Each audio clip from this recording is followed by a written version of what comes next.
فلسطين الجزائر بلدين وشعب ثائر، إخوة في المضرة والسرائر، القلب في القدس ساكن والنبض في العاصمة الجزائر.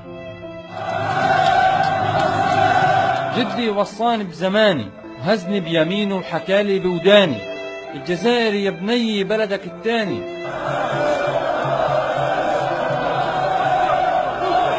الجزائر وما أدراك ما الجزائر.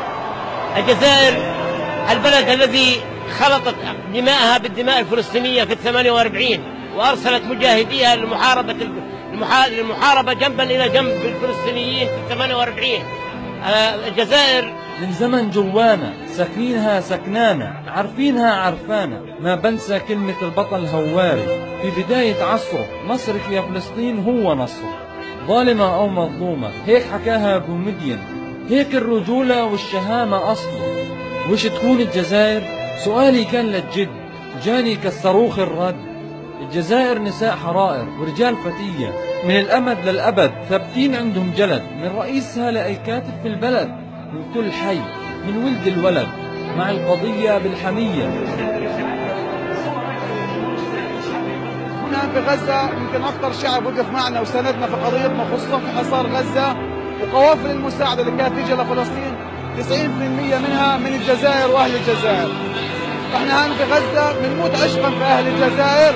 شكرا للجزائر قيادة وحكومة وشعبا على ما قدمته من دعم للشعب الفلسطيني على كافة المستويات وفي المحافل العربية والدولية.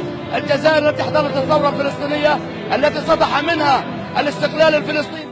من الخليل، من فوق جبل الجليل، من طبرية حتى صفد، من عسقلان البيرة وبسان، من غزة ورغم الحصار والشدائد نقدم تحية للبلاد الأبية والعاصمة الجزائرية ومسيليا ووهران ومقام الشهيد، من شعب فلسطين الأمل لشعب المليون شهيد المغوار البطل اللي ضحى بالنفيس والغالي لجل يرفع علم عالي، لجل تعيش بلاده بالصدارة في المعالي، بالعلم والقسم باللي إله أمر الخلق عائد، رغم أنف كل جاحد لتبقى فلسطين والجزائر قلبين ونبض واحد، بلدين وشعب واحد.